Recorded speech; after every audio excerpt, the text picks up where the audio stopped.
I had no idea that an ordinary family gathering would result in my HOA president banning my whole family from coming to see me. However, they had no idea that a federal judge's son would utilize his legal authority to expose their corruption and hold them accountable when they engaged with him. If someone attempted to prevent you from seeing your family, how would you respond?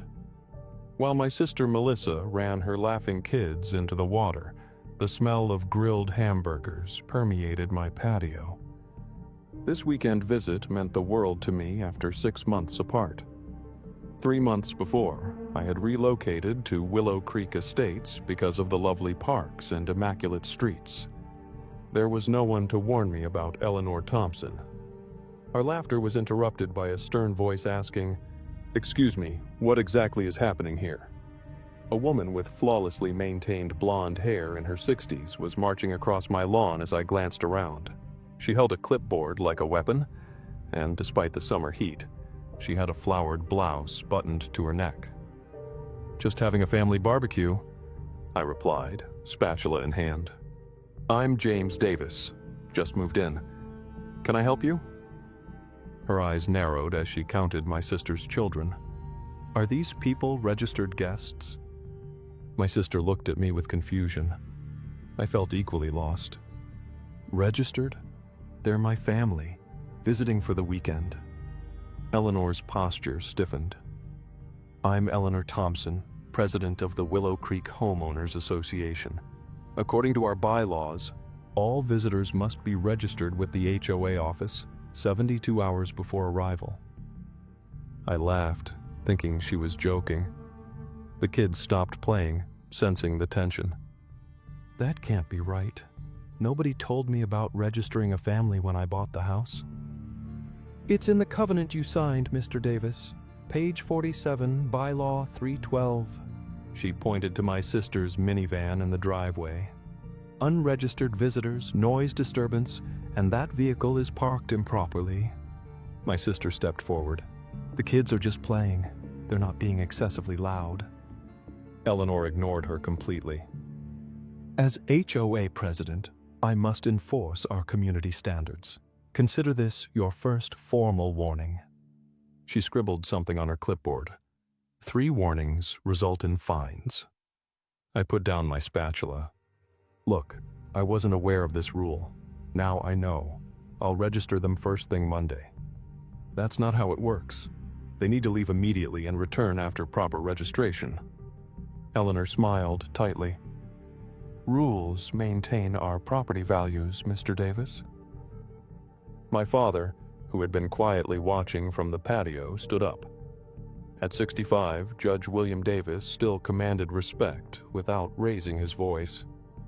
"Eleanor, is it? I'm James's father. Are you suggesting my grandchildren can't visit their uncle without paperwork?" Eleanor's eyes widened slightly. "And you are?" "William Davis, federal judge, Eastern District." I watched her mental calculation. She straightened her blouse. "Even judges must follow HOA regulations, sir. The rules apply to everyone equally." Dad nodded thoughtfully. "Fascinating interpretation.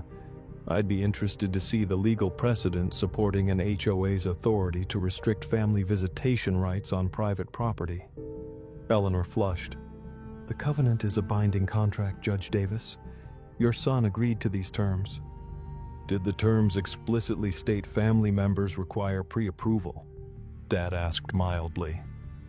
"It says all visitors. Now I'll overlook this violation just this once." Her tone suggested tremendous generosity, "but please ensure all future guests are properly registered." As she marched away, Dad sat back down. "Interesting woman." "Sorry about that," I told Melissa.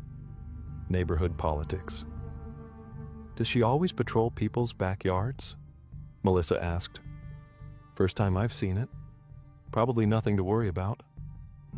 We resumed our barbecue, but something felt off. The relaxed mood had evaporated. My nephew Jacob, only 7, asked if they were going to be kicked out of my house. "Of course not, buddy," I assured him. That lady is just very serious about rules. Later that evening, after the kids were asleep, my father and I sat on the patio with beers. That HOA president, Dad said quietly. She reminds me of cases I've handled. What kind of cases? People who confuse authority with power. He took a sip. I'd suggest reading your HOA covenant very carefully, son. I shrugged. It's probably nothing, just an overzealous board member. Maybe. Dad didn't sound convinced. But in my experience, people who monitor children playing in backyards rarely stop there. I couldn't know then how right he was, or that Eleanor Thompson had cameras installed at all neighborhood entrances, or that she was already emailing other board members about my problematic attitude regarding community standards. My sister's family left Sunday afternoon. Monday morning, I found a formal written warning on my door citing 3 violations from the weekend, and beside it, a flyer announcing the neighborhood 4th of July celebration, featuring Eleanor Thompson as Grand Marshal. I had no idea then that this was just the beginning, or that my quiet father was already thinking about how to handle what was coming next. Happy birthday to you! Mom's off-key singing filled my kitchen as she carried in a homemade chocolate cake with candles. Dad followed with a wrapped gift box under his arm. Their surprise visit for my 35th birthday lifted my spirits after a stressful work week. You guys didn't have to drive 3 hours? I said, genuinely touched. Nonsense, Mom replied, setting down the cake. We'd never miss your birthday. We moved to the front porch with iced tea, enjoying the pleasant evening. Dad asked about work, and I told them about my recent promotion.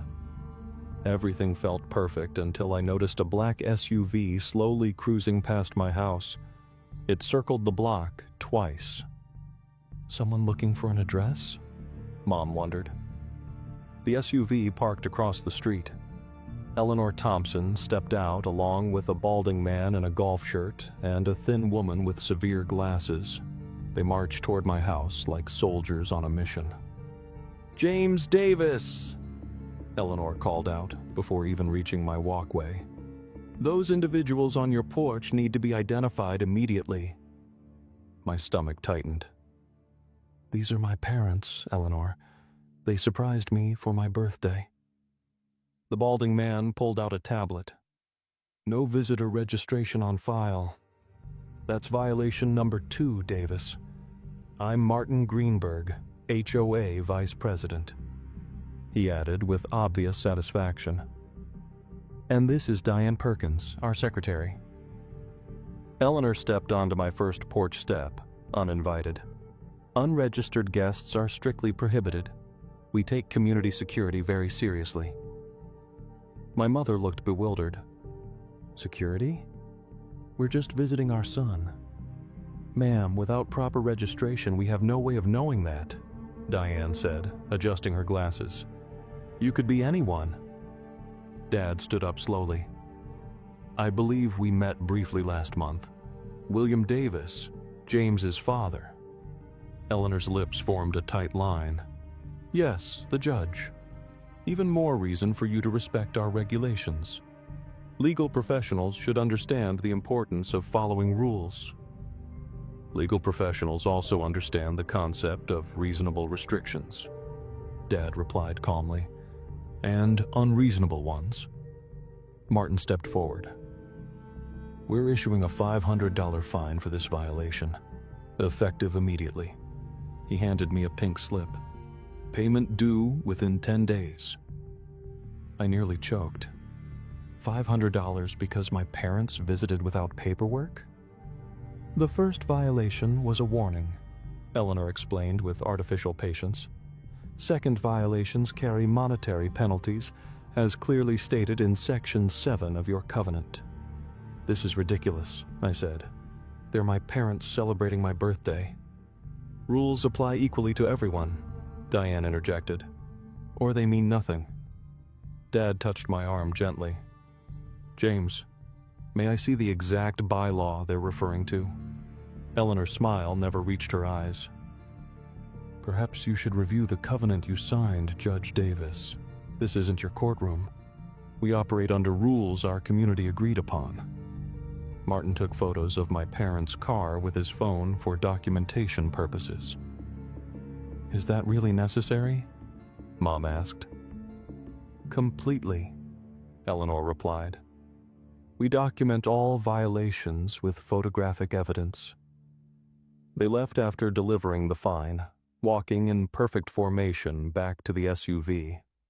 I noticed neighbors watching from behind curtains, some quickly disappearing when I glanced their way.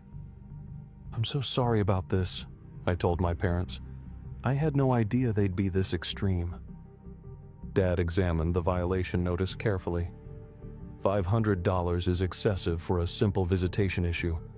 Have you read the full covenant? I admitted I hadn't. Like most people, I'd skimmed the massive document before signing. "You've got a problem here, son," Dad said. "This kind of behavior rarely improves without intervention." Mom looked worried. "Will we need to register every time we visit you?" "Absolutely not," I said firmly. "This is getting out of hand." That night, after cake and presents, I couldn't sleep. I dug out my copy of the HOA covenant and started reading.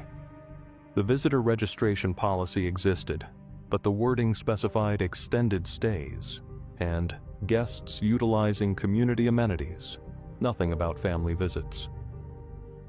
The next morning, I walked to my neighbor Sam's house. He'd lived here for 5 years. "Has the HOA always been this strict about visitors?" I asked. Sam looked around nervously before answering. "It got worse when Eleanor became president last year. Before that, the rules existed, but nobody enforced them like this." "Has anyone challenged her?" "The Ramirez family tried when they were fined for having their grandparents stay during Christmas. They ended up with their garbage not collected for 3 weeks due to root confusion. Then their landscaping violation notices started coming weekly." That afternoon, I found a note in my mailbox. "Board meeting, Tuesday, 7 p.m., your attendance requested." It wasn't signed, but I recognized Eleanor's handwriting from the violation notice. When I called Dad to tell him, he was oddly quiet. "What are you thinking?" I asked. "I'm thinking it's time we looked into exactly what powers your HOA actually has under county law." His voice had shifted to what Mom called his courtroom tone. "And more importantly, what powers they don't have." After we hung up, I noticed an email notification. The HOA had copied me on a message to all residents announcing new security measures, including visitor background checks and mandatory identification cards for all guests using community facilities.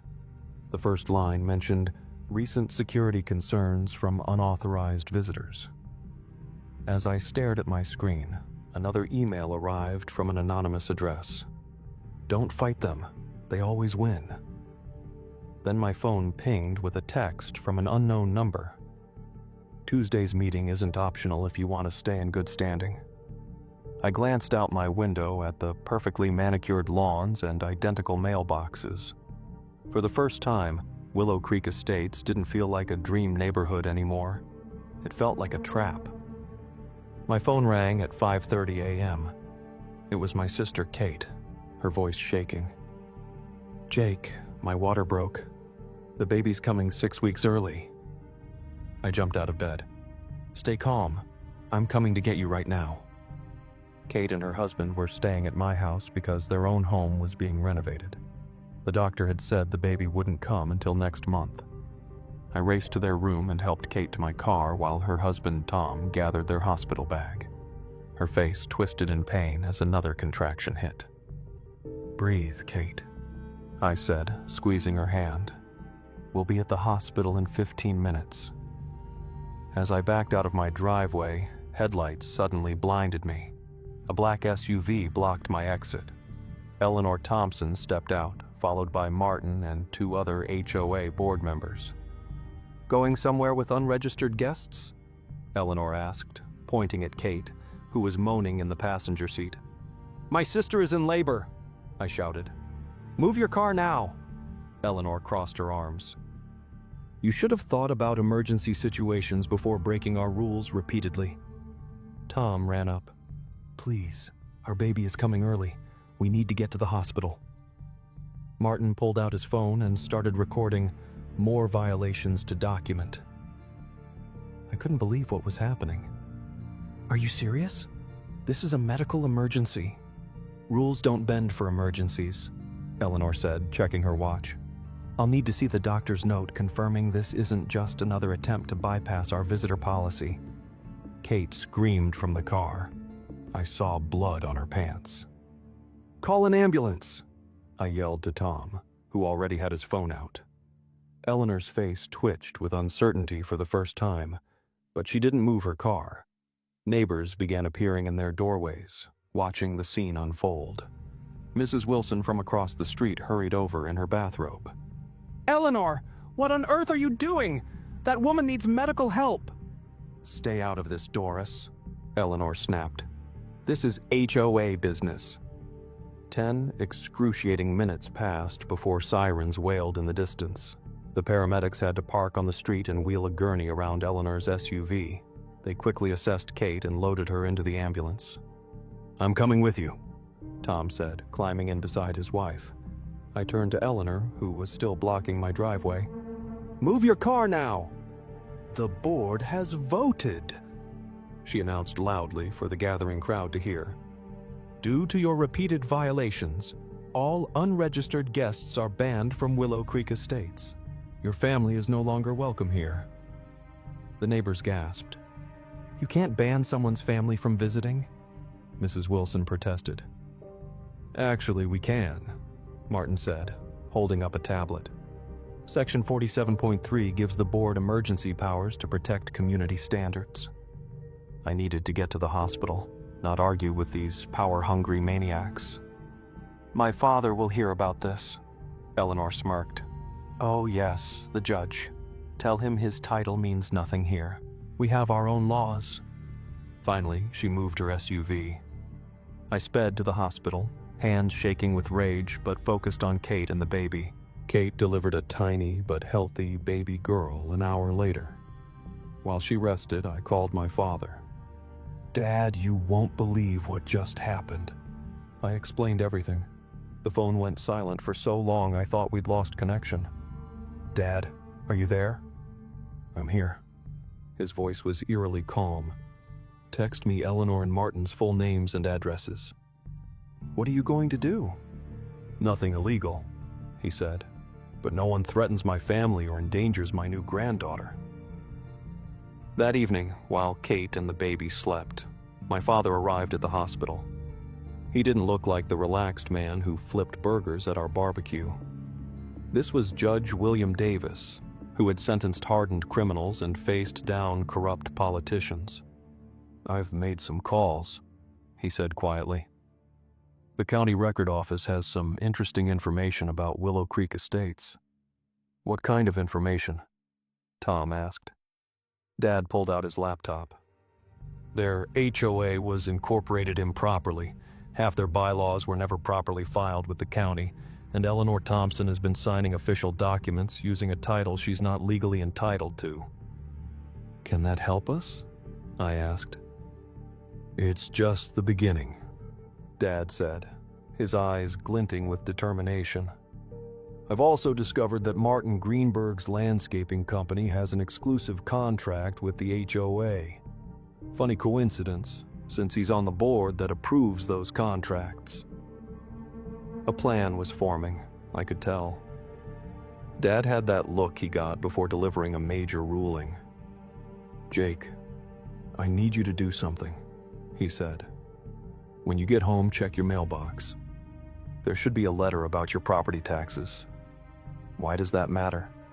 Because, Dad said with a slight smile, your property taxes fund the county government, which has jurisdiction over HOAs. And I happen to know someone who chairs the county oversight committee. As we talked, My phone pinged with text messages. Neighbors were sending pictures of Eleanor and Martin placing orange cones at the entrance to our subdivision with a sign that read, "Visitor checkpoint. All guests must present HOA approval." "They've lost their minds," I muttered, showing Dad the pictures. He nodded gravely. "What they're doing isn't just mean-spirited. Some of it is actually illegal."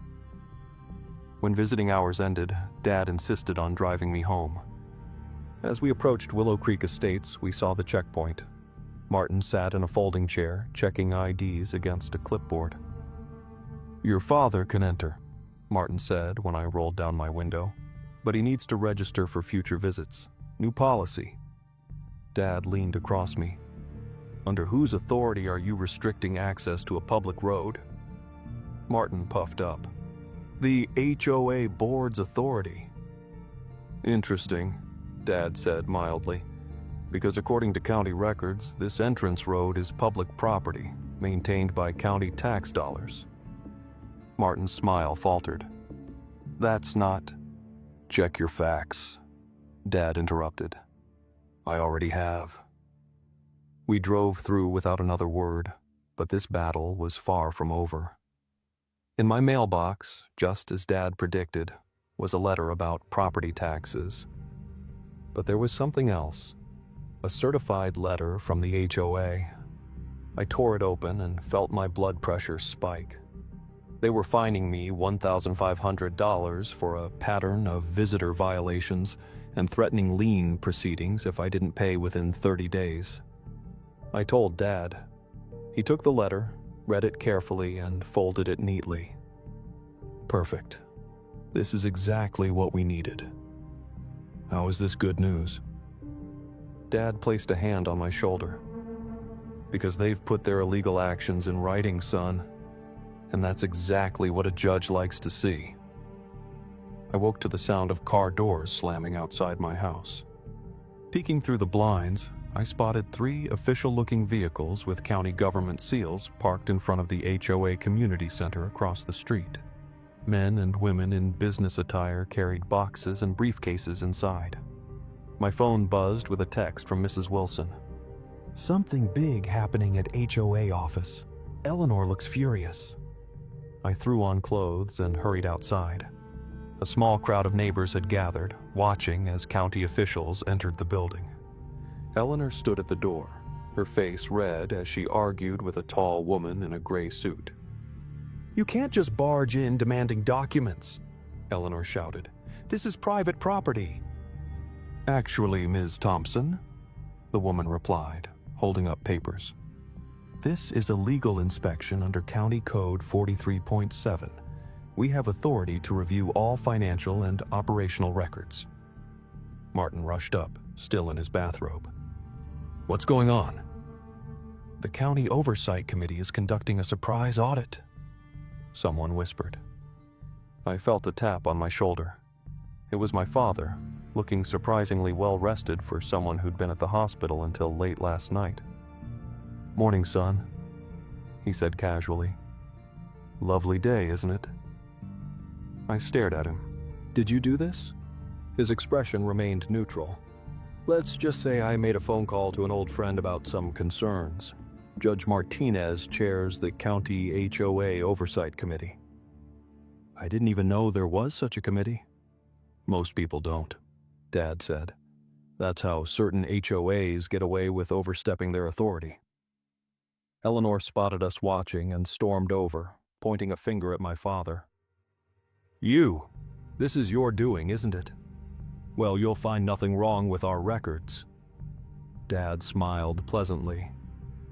"Then you have nothing to worry about, Ms. Thompson." Eleanor's eyes narrowed. 20 years I've run this community without interference. We maintain property values. We keep out undesir. "We exclude family members from visiting their loved ones?" Dad interrupted. "Create arbitrary rules without proper legal foundation?" "Our attorneys will fight this," she hissed. "I look forward to seeing them in court," Dad replied, still smiling. Perhaps they can explain why your HOA has been operating with bylaws that were never properly filed with the county recorder." Eleanor's face went pale. She retreated to the community center without another word. Throughout the day, neighbors knocked on my door seeking information. Apparently, word had spread that my father was somehow behind the investigation. I explained what I could without revealing details Dad had shared in confidence. By afternoon, strange rumors circulated through Willow Creek Estates. Someone claimed the HOA had been charging inflated fees for years. Another neighbor heard that Martin's landscaping company had received hundreds of thousands of dollars for work that was never completed. At 3 o'clock, my doorbell rang. I opened it to find a young woman with a press badge. "Jake Davis? I'm Taylor Rez from the County Chronicle. I'm doing a story on HOA oversight. Would you care to comment on the investigation happening in your community?" Before I could answer, my phone rang. It was Kate calling from the hospital. "The baby's oxygen levels dropped," she said, her voice breaking. "They've moved her to intensive care. Can you come?" "I'll be right there," I said, then turned to the reporter. "I'm sorry. Family emergency." As I grabbed my keys, I spotted Eleanor and Martin huddled near my driveway watching. "Going somewhere?" Eleanor called out. "Perhaps to see those unregistered family members?" I was in no mood for their games. "My newborn niece is in intensive care. Do you really want to block me again?" "The ban remains in effect," Martin said smugly. "Your family is not welcome here." Something inside me snapped. I marched up to them, phone recording in my pocket. "Let me make this absolutely clear," I said, keeping my voice steady. "If you interfere with me visiting my family during a medical emergency again, I will personally ensure that every news outlet in this county knows your names and faces." Eleanor stepped back, startled by my tone. "Furthermore," I continued, "the county investigators have already requested interviews with all board members. I suggest you prepare to explain why you're using HOA authority to conduct personal vendettas." I drove to the hospital, seething with anger but focused on Kate and the baby. My father was already there, comforting Tom in the waiting room. "They've stabilized her," Dad told me. "She's going to be okay." Relief washed over me. Thank goodness. While Kate rested and Tom sat with the baby, Dad pulled me aside. "The investigation is turning up more than expected," he said quietly. "The county found financial records hidden in a separate filing cabinet. Martin's landscaping company received triple the market rate for services, and Eleanor approved payments to a consulting firm owned by her sister." "So they're stealing from us," I said, disgusted. "It appears so, and there's more. They've been selectively enforcing rules based on personal preferences. Mrs. Wilson filed 3 complaints about harassment when she questioned fee increases, but the board dismissed them without investigation." By evening, we returned to Willow Creek Estates to find the community in uproar. An emergency HOA meeting had been called for 7 o'clock p.m. Every homeowner received notice, a stark contrast to previous meetings held during work hours when few could attend. The community center was packed. I grabbed a seat near the back, noting the county officials observing from the corner. Eleanor and the board members sat at a table, looking uncomfortable. Due to concerns raised by residents and county officials, Eleanor began stiffly, "We're conducting this emergency meeting to address questions about HOA operations." A neighbor stood up immediately. "Is it true you've been giving contracts to companies you personally benefit from?" "That allegation is under review," Eleanor responded through gritted teeth. "What about banning family members from visiting?" someone else called out. "My grandkids aren't allowed to visit me anymore." Martin leaned into his microphone. "The visitor policy protects all residents from—" "From what?" interrupted Mrs. Wilson. "From having loved ones nearby? That policy wasn't voted on by homeowners." The meeting descended into chaos as years of frustrations poured out. People shared stories of arbitrary fines, denied renovation requests, and intimidation tactics. I felt a hand on my shoulder and turned to see the county reporter, Taylor Rees, sitting behind me. "Quite a story unfolding here," she whispered. "Care to comment now?" Before I could answer, Eleanor's voice cut through the noise. "This is all happening because of him." She pointed directly at me. "Jake Davis and his judge father are trying to destroy everything we've built. They're outsiders who don't understand our community values." The room fell silent. All eyes turned to me. I stood slowly, aware that whatever I said next would be quoted in tomorrow's newspaper. "I moved here because I love this community," I began quietly. "All I wanted was for my family to visit occasionally without being treated like criminals." People nodded in agreement. "But this isn't about visitor policies anymore," I continued. "It's about accountability. It's about whether a small group of people can create their own laws and enforce them however they please." Eleanor jumped up. "You have no proof of wrongdoing. This is character assassination." That's when the tall woman from the county stepped forward. "Actually, Ms. Thompson, we have substantial evidence of financial impropriety. This meeting is now adjourned pending completion of our investigation. The county is temporarily freezing all HOA funds and suspending the board's authority." Gasps echoed through the room. Martin dropped his head into his hands. As people filed out in stunned silence, my father appeared beside me. "Tomorrow will be interesting," he said. "The county judge has agreed to hear an emergency motion regarding the visitor ban. Will it work?" Dad's expression was serious but hopeful. "Eleanor and her board have been operating outside their legal authority for years. It's time someone called them to account." Eleanor and Martin cornered us at the exit, their faces contorted with rage. "You've declared war on the wrong people," Eleanor hissed.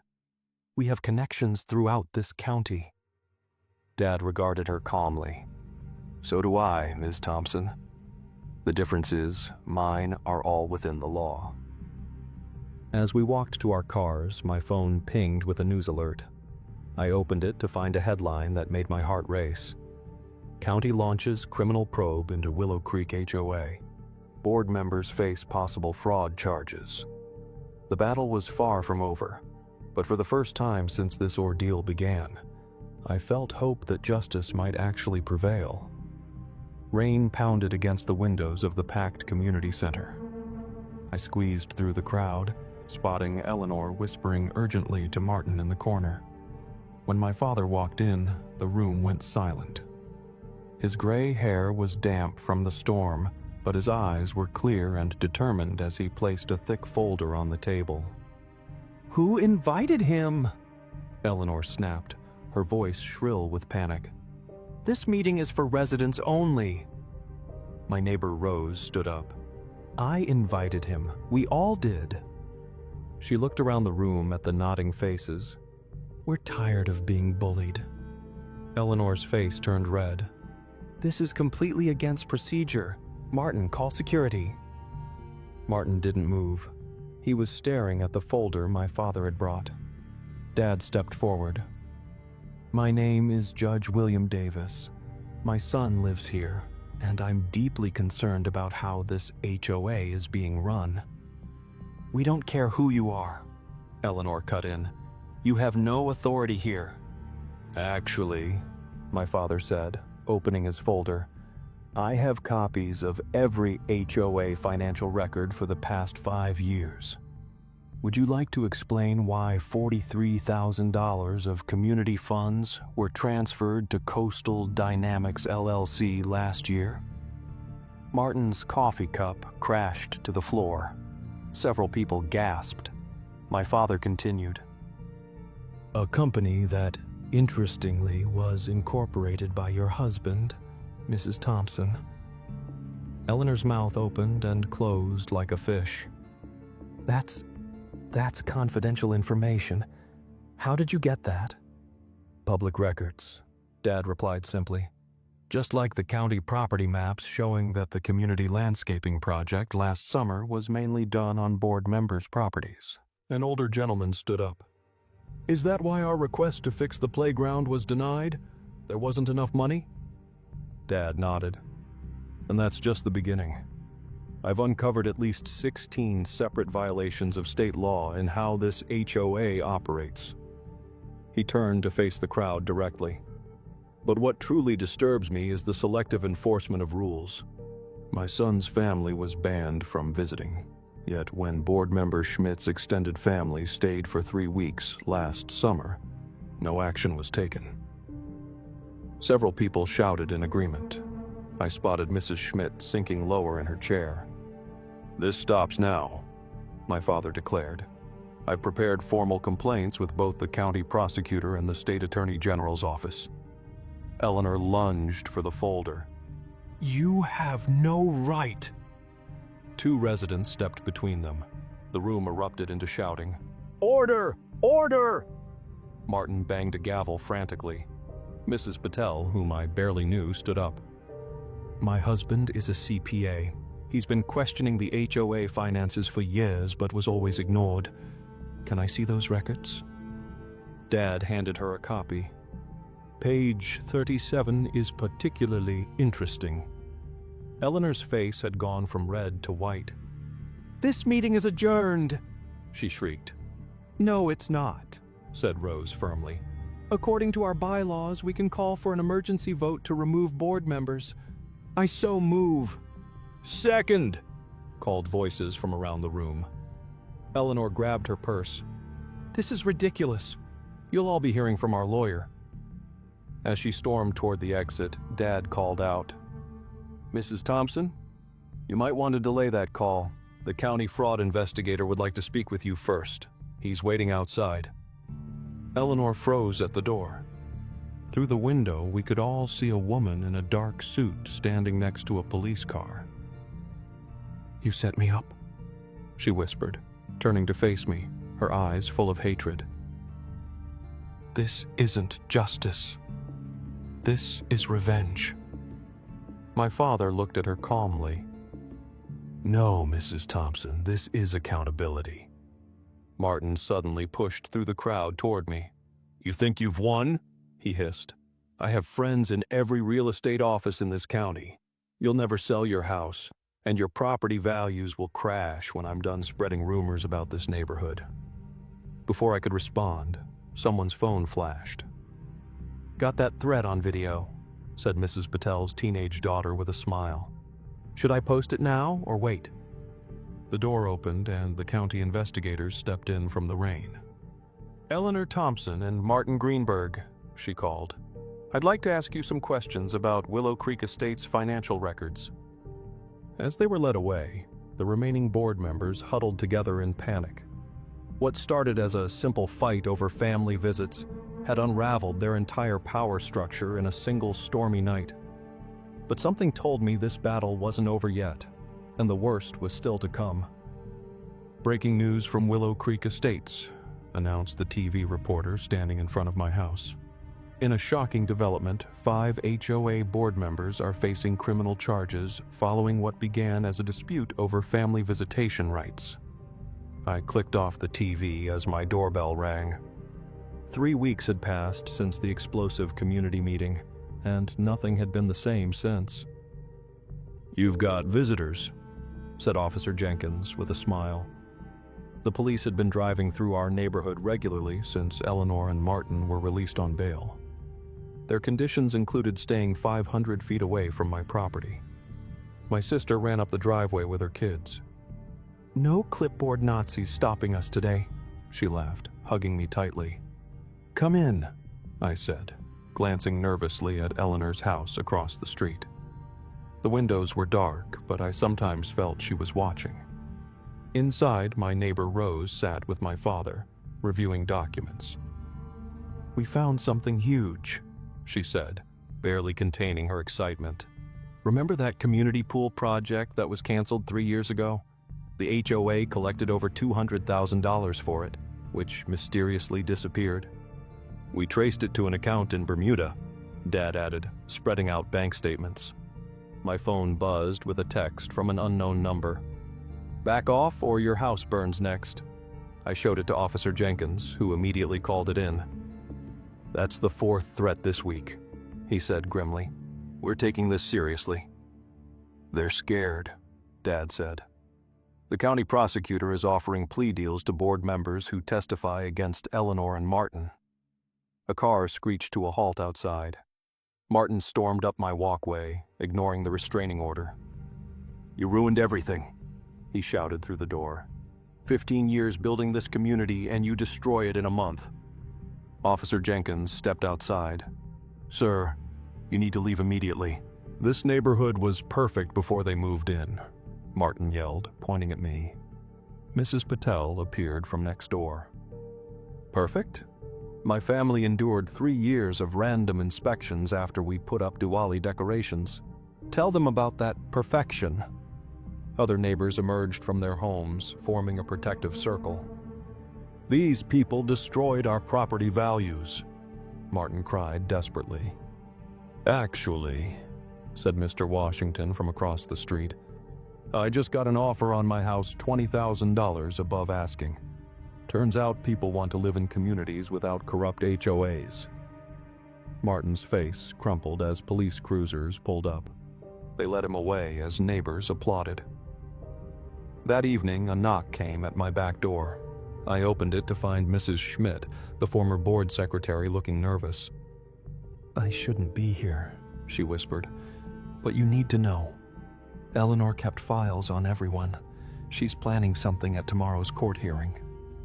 "What kind of files?" "Blackmail, photographs, personal information. She has something on the judge assigned to your case." I called my father immediately. He made some calls, and by morning, the judge had recused himself. The courthouse steps were crowded with reporters the next day.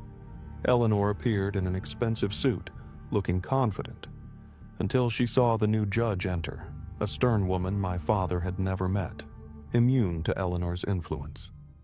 Inside, Eleanor's lawyer stood dramatically. "Your Honor, this entire case is a personal vendetta by Judge Davis against my client for simply enforcing community rules." The new judge peered over her glasses. "I've reviewed the evidence. This appears to be a clear case of financial fraud, not a dispute over rules." Eleanor whispered frantically to her lawyer, who tried a different approach. "My client was merely following established practices set by previous boards." "Fascinating defense," the judge remarked. "Essentially, others committed fraud before me, so my fraud should be excused." The courtroom erupted in laughter, which died when Eleanor suddenly stood. "I want to change my plea," she announced. Her lawyer looked shocked. "I'll testify against everyone," Eleanor continued, her voice breaking. "The developers, the county inspectors who took bribes, all of it, in exchange for immunity." The prosecutor leaned forward. "What developers?" And that's when the real bombshell dropped. Eleanor revealed a decade-long scheme involving kickbacks from developers, falsified inspection reports, and county officials on the take. Willow Creek Estates was just one of 17 communities affected.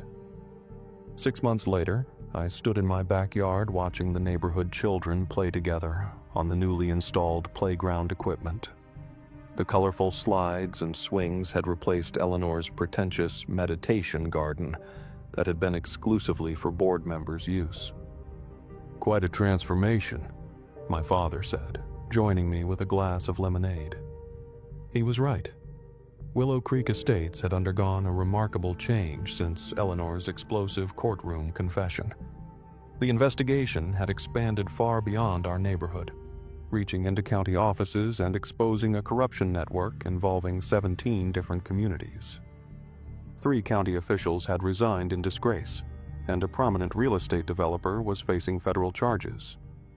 Eleanor herself had received a reduced sentence in exchange for her testimony, but Martin hadn't been so lucky. He was serving 5 years for fraud and embezzlement. "Dad," I said, turning to him, "I never thanked you properly for what you did." He shook his head. "You stood up first. I just provided the legal muscle." The new HOA board, elected in a record turnout, had implemented sweeping reforms. Visitor registrations were abolished, financial records were posted online monthly, and all board meetings were live-streamed for transparency. Mrs. Patel now served as president, with Mrs. Wilson as treasurer. My phone buzzed with a text from Kate. "Bringing the baby for a swim. Need anything?" No registration needed. No forms to fill out. Just family coming to visit, as it should be.